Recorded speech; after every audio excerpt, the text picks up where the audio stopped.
A really important part of our pelvic stability is making sure that we have good glute strength. That's especially important for maintaining really good push-off while we're running, as well as to help to keep our pelvis level while we're running. So an important exercise for this is what I call a skater squat. So I encourage you to place a band above your knees. You're gonna sit back into a squat. And what I want you to make sure here is that you have your weight back in your heels so that you can really access your glutes rather than it being a quad dominant squat. You also want to have your torso come forward and hinge forward at about a 45-degree angle. If we're too vertical in our squat, it makes it more of a quad and a calf exercise. Rather than keeping that angle forward of our torso allows us to counterbalance and get more weight back into our hips, which allows it to be more of a glute dominant squat. So while we're here, the other important thing is I recommend lining yourself up against a wall.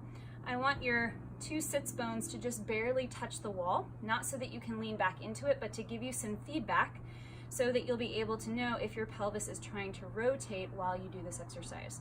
Ideally, we want your pelvis to stay level and it's going to glide back and forth while I do my squat. So while I stay here back in my heels, my feet stay exactly where they are. I'm just going to shift my body weight over my right leg. This is going to make my right glute work more. It's also going to make sure that as I'm standing here that I'm not twisting off the wall, hence that's why I want that wall back there so that you can sit your sits bones back there. You're gonna hold for a count of 5 on one side, and then you're gonna shift to the left. So now when I'm on my left, I should feel my left glute working more. Both of my sits bones are staying parallel and just barely touching that wall to make sure my form is good. And the angle of my torso stays at that 45-degree angle.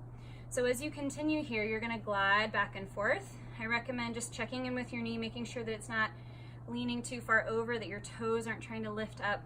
Everything should stay fairly relaxed so that you can keep that work in your seat. So I recommend gliding for a count of 8 to 10, back and forth with that 5-second hold. Once you've done that set, come back to the middle, stand back up, and then sit back and repeat that gliding, going about 5 to 6 rounds each. So here's a reference and a side view for the exercise that I was just demonstrating. So I sit back into my squat and making sure that I'm not leaning back into the wall, but I'm just barely making contact with the wall, so that now as I slide to the side, I'm making sure that I'm not twisting or coming off of the wall. I'm maintaining that good contact without leaning into it, making sure this leg is moved doing all the work, and then I glide back to the other side, shifting throughout.